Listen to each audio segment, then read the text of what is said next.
tengok ni. Ha?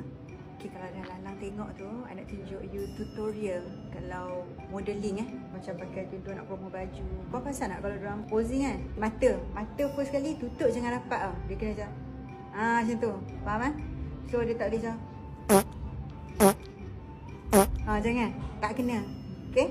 Bibir kena macam tapi janganlah macam pusing sambil senyum. Lepas tu tutup mata macam ni. Dah macam ngantuk macam mana tau.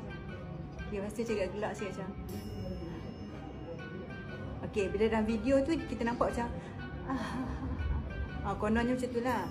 Tapi in real life sebenarnya macam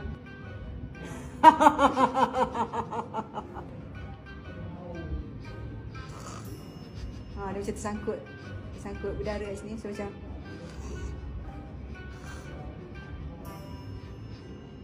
boleh jadi model tak? Boleh kan? So pada founder-founder kat luar sana, Sweety, hayalah saya.